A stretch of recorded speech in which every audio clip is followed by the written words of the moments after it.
warahmatullahi wabarakatuh. Perkenalkan, kita dari kelompok 13. Di sini kita akan mempresentasikan mata kuliah Manajemen Keuangan yang diampu oleh Ibu Suciati Muhanifah, SEMMMAK. Di sini kita akan membahas materi tentang manajemen piutang. Perkenalkan, nama saya Ridwan. Nama saya Rifandi Riki Muhammad Prasetyo. Pelan-pelan, tarik pelan. Capek ah. A few moments later. Jangan lupa disimak dan di like. See you. Piutang adalah tagihan kepada pihak lain dengan jangka waktu yang telah ditentukan sebagai akibat adanya penjualan kredit. Yang pertama itu ada tujuan penjualan kredit, yaitu menaikkan volume penjualan dalam suatu periode tertentu. Yang kedua strategi persaingan, memperbesar market share.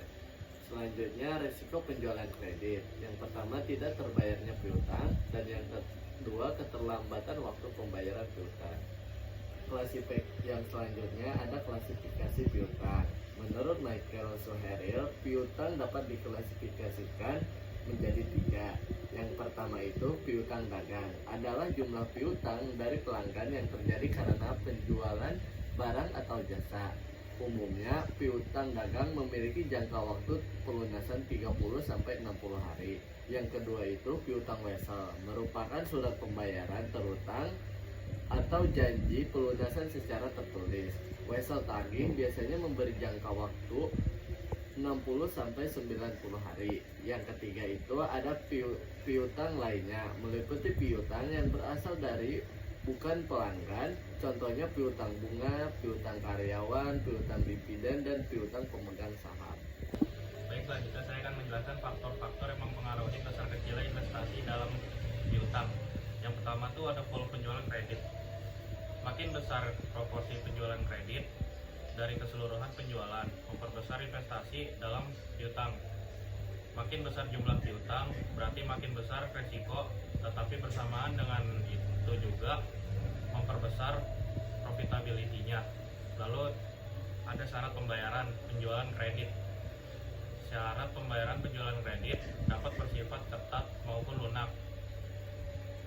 Apabila perusahaan menetapkan syarat pembayaran yang ketat, berarti bahwa perusahaan lebih mengutamakan keselamatan kredit daripada pertimbangan profitabilitas. Kebijakan manajemen piutang. Kebijakan penjualan kredit merupakan pedoman yang ditempuh oleh perusahaan dalam menentukan apakah kepada seorang langganan atau konsumen akan diberikan kredit, dan kalau diberikan berapa standar yang harus diberikan. Selanjutnya, hal-hal yang terkait dalam kebijakan kredit. Yang pertama itu ada standar kredit. Standar kredit adalah salah satu kriteria yang dipakai perusahaan untuk menyeleksi para langganan yang akan diberikan kredit dan berapa jumlah yang akan diberikan. Lalu yang kedua ada termin kredit, jangka waktu periode kredit dan potongan tunai yang diberikan jika dilakukan pembayaran lebih awal. Lalu yang ketiga ada potongan tunai, persentase pengurangan pembayaran dari jumlah bruto penjualan karena pembayaran dilakukan dalam periode potongan tunai. Selanjutnya itu syarat kredit. Yang pertama itu ada periode kredit atau kapan penagihan dimulai serta berapa lama batas waktu penagihan. Lalu yang kedua, berapa besar diskon yang akan diberikan kepada pelanggan yang membayar pada periode diskon. Lalu ada faktor-faktor yang mempengaruhi syarat kredit. Yang pertama adalah sifat ekonomi produk. Yang kedua kondisi penjualan. Yang ketiga kondisi pembelian. Yang keempat periode kredit. Lalu yang kelima tingkat bunga bebas resiko. Selanjutnya itu langkah-langkah pencegahan resiko tidak tertagihnya piutang. Penentuan besar resiko yang akan ditanggung perusahaan. Hal ini ditentukan atas dasar pengalaman tahun-tahun sebelumnya. Misalnya resiko ditetapkan 10% dari piutang jika perusahaan berencana meningkatkan penjualan dengan 100.000 dan akan menyebabkan tambahan biaya sebesar 50.000, maka tambahan keuntungannya adalah sebesar 40.000, yaitu dari 100.000 dikurang 50.000 dikali 10%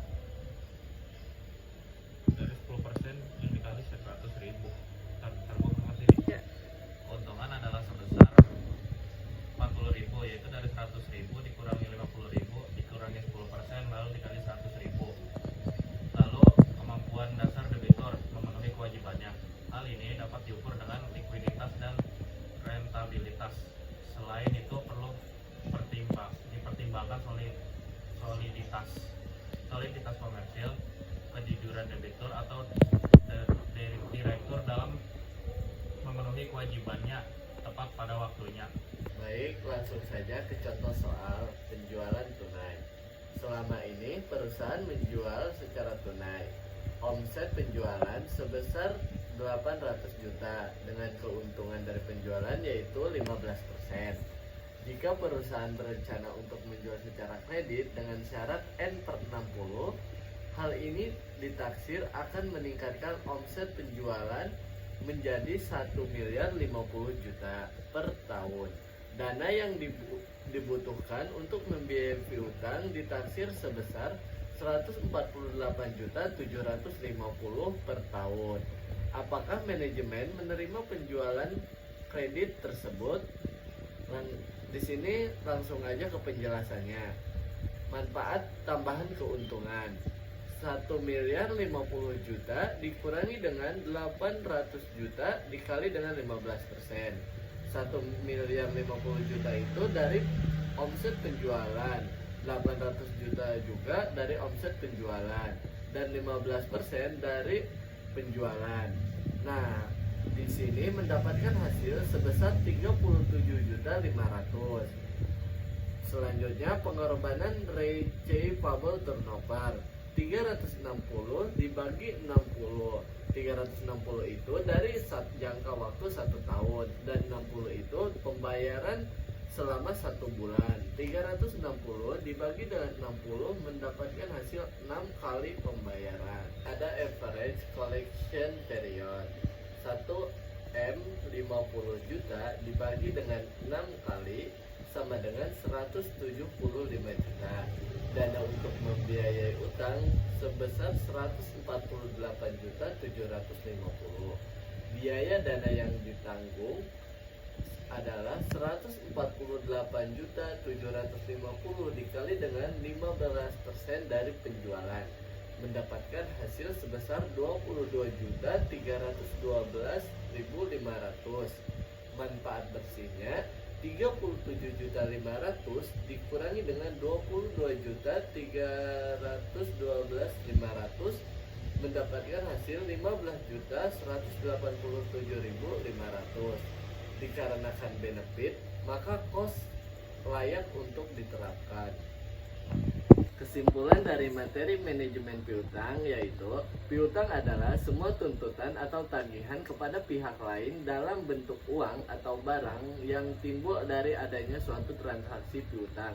Pada umumnya dapat dikelompokkan menjadi piutang dagang dan piutang lain-lain. Piutang yang berasal dari penjualan barang dan jasa yang merupakan kegiatan usaha normal perusahaan disebut piutang dagang atau piutang usaha. Di samping piutang dagang terdapat piutang jenis lain-lain, misalnya piutang pegawai, piutang bunga, piutang perusahaan, dan piutang pemegang saham. Salatnya sudah